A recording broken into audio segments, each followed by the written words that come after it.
आज पूरी दुनिया वेस्ट बंगाल के इलेक्शन की तरफ नजर टिकी हुई है।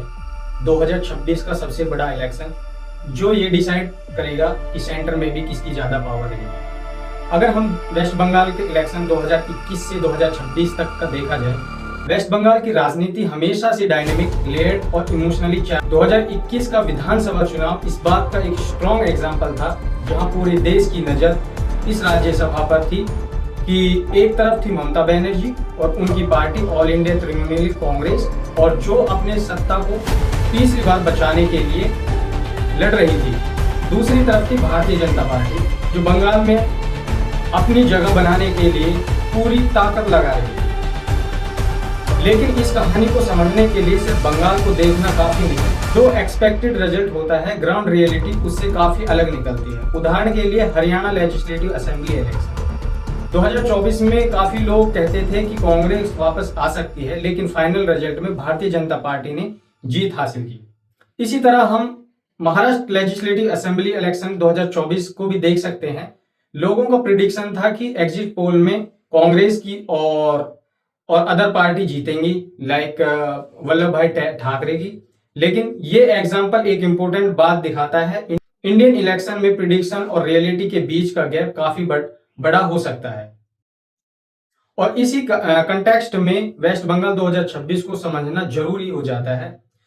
2021 का इलेक्शन एक साबित था कि 2021 के रिजल्ट ने एक क्लियर मैसेज दिया कि तृणमूल कांग्रेस ने 294 में से 215 सीट्स जीतकर एक डिसिसिव मैंडेट हासिल किया।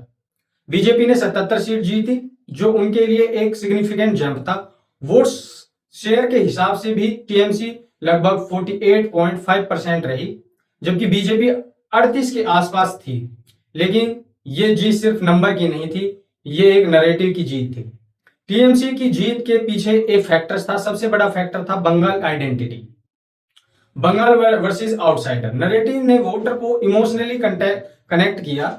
यह स्ट्रेटेजी खासकर रूरल और सेमी अर्बन एरियाज में काफी इफेक्टिव रही। दूसरी मेजर था वेलफेयर पॉलिटिक्स। कन्हैया श्रीवास्तव, सेठी और लक्ष्मीर बांदर जैसे स्कीम्स ने ग्रास रूट लेवल पर स्ट्रॉन्ग वोटर सबसे क्रिएट किए। ये स्कीम सिर्फ पॉलिटिक्स नहीं बल्कि ट्रस्ट बिल्डिंग टूल्स बन गए। तीसरा और बहुत बड़ा क्रूशियल फैक्टर था minority vote consolidation. West Bengal में मुस्लिम पॉपुलेशन लगभग 27% है और 2021 में ये वोट लार्जली टीएमसी के फेवर में आ गए।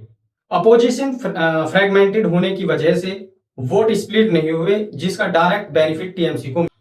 उसके बाद देखा जाता है कि बीजेपी का रिस्क, लेकिन लिमिटेशन के साथ।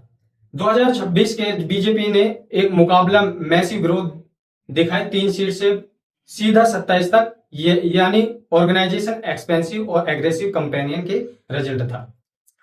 उनका स्ट्रॉन्ग परफॉर्मेंस नॉर्थ बंगाल और जंगल महल रीजन में रहा, लेकिन साउथ बंगाल में वो एक्सपेक्टेड ब्रेक थ्रू नहीं कर पाए। इसके अलावा आउटसाइडर नैरेटिव और लोकल लीडरशिप की कमी भी उनके लिए चैलेंज बनी। अब बात आती है मुस्लिम डोमिनेटेड सीट का पॉलिटिकल इंपैक्ट कितना रहा, कैसे रहा, क्यों रहा। वेस्ट बंगाल में लगभग 90 से 100 ऐसी सीट्स हैं जहां मुस्लिम वोटर्स डिसेसिव रोल प्ले करते हैं। 2021 में इनमें से मेजोरिटी सीट टीएमसी ने जीती। इसका मेन रीजन था वोट कंसोलिडेशन। जब अपोजिशन डिवाइड होता है तो कंसोलिडेट वोट एक स्ट्रॉन्ग पॉलिटिकल एडवांटेज बन जाता है। ये पैटर्न 2026 के लिए भी एक क्रूशियल फैक्टर रहेगा। अब बात आती है कि 2026 का इलेक्शन क्या ट्रेंड है, रियलिटी क्या है, अनसर्टेनिटी क्या है। क्या बीजेपी वापस कर पाएगी या फिर टीएमसी ही अपना चौथी बार अपना इलेक्शन जमाकर अपना कंटिन्यू करेगी। अब सवाल उठता है 2026 में क्या होगा।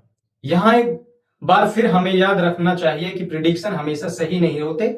हरियाणा और महाराष्ट्र जैसे एग्जाम्पल देखते हैं कि ग्राउंड रियलिटी लास्ट मोमेंट पर ड्रास्टिकली चेंज हो जाती है।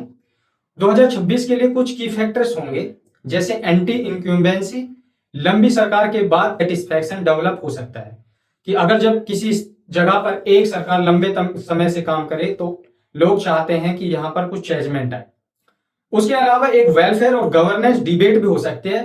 क्या वोटर स्कीम्स को प्रीफर करेंगे या गवर्नेंस इशू को।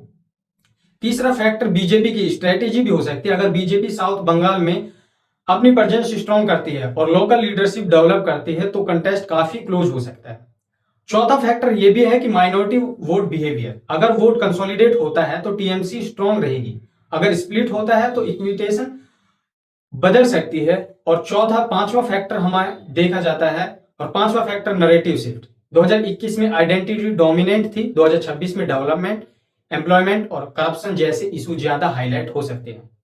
अब पॉसिबल सिनेरियो 2026 में देखा जा सकता है टीएमसी कंफर्टेबल मेजोरिटी रिटेन करे अगर welfare plus vote consolidate repeat होते हैं। अगला सिनेरियो हमें यह भी देखा जा सकता है कि क्लोज फाइट हो अगर बीजेपी साउथ बंगाल में गेन करती है। तीसरा सिनेरियो हम ये भी देख सकते हैं कि हंग असेंबली अगर अपोजिशन यूनिटी या वोट स्प्लिट होते हैं तो तब भी बीजेपी का काम बन सकता है। अब बात आती है कि वेस्ट बंगाल का इलेक्शन सिर्फ एक पॉलिटिकल कंटेस्ट नहीं बल्कि एक नैरेटिव और भी है। 2021 ने यह दिखाया कि कैसे आइडेंटिटी, वेलफेयर और स्ट्रेटेजी मिलकर एक पावरफुल मैंडेट क्रिएट कर सकते हैं। लेकिन हरियाणा और महाराष्ट्र जैसे एग्जाम्पल हमें यह भी सिखाते हैं कि ग्राउंड रियलिटी लास्ट मूवमेंट पर सब कुछ बदल सकती है। इसलिए 2026 को सिर्फ नंबर्स से नहीं बल्कि इवॉल्विंग पॉलिटिकल डायनेमिक्स से समझा जाता है। अब बात आती है कि टीएमसी जीतेगी या बीजेपी। अगर हमारा ये प्रिडिक्शन देखा जाए लास्ट 5 ईयर से, महाराष्ट्र को देखा जाए, उत्तराखंड को देखा जाए, हरियाणा को देखा जाए, तो हमारा जो प्रिडिक्शन रहा है बीजेपी ने काफी जगह ऐसी अपनी नींव रखी है जहां पर उनकी 1 से 2 से 3 से 4 सीट्स आती थी। उन्होंने कंटिन्यूअसली इवॉल्व किया है और अपना दबदबा जमाया है। हाल ही में हम पंजाब की सरकार को भी देख सकते हैं किस तरह से उनकी सरकार में घमासान मचा हुआ है, और 7 मेंबर जो राज्यसभा के थे वो किस तरह से आप पार्टी से बीजेपी में शामिल हुए। तो बीजेपी का बहुत बड़ा मोटिव होता है कि किस तरह से हम इंडिविजुअल को और किस तरह हम एक छोटे इलाके को अपने कब्जे में लेकर आए, लोगों को हम अपना किस तरह से हम अपने काम से या फिर नैरेटिव से या फिर सिनेरियो से या फिर हम उसे छोटी छोटी स्कीम से कैसे प्रभावित करें और लोगों का दिल जीत सके। अगर हमारा प्रिडिक्शन देखा जाए बंगाल में, हमें नहीं लगता कि टीएमसी दोबारा आएगी।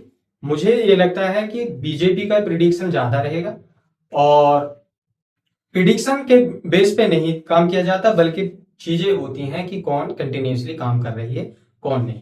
तो बात यह भी अटक सकती है कि क्योंकि बंगाल के अंदर लगभग 100 सीटें मुसलमान की हैं, लेकिन बीजेपी यहां भी कुछ ना कुछ अपना नैरेटिव सेट कर अपने जो ज्यादा से ज्यादा सीट्स जीती जाए, क्योंकि 77 सीटें 2021 में लाना उनके लिए आप में बहुत बड़ी एक महारत थी, क्योंकि 2016 में उनके पास सिर्फ 3 सीट थी, 2021 में उनके पास 77 सीट थी। अब हमें यह साबित होता दिखाई दे रहा है कि इस बार 2026 में बंगाल के अंदर बीजेपी की सरकार आ सकती है। ये बहरहाल कल हमें डिसाइड हो जाएगा कि किसकी सरकार कैसे बन रही है। अगर ये वीडियो आपको इंफॉर्मेटिव लगी हो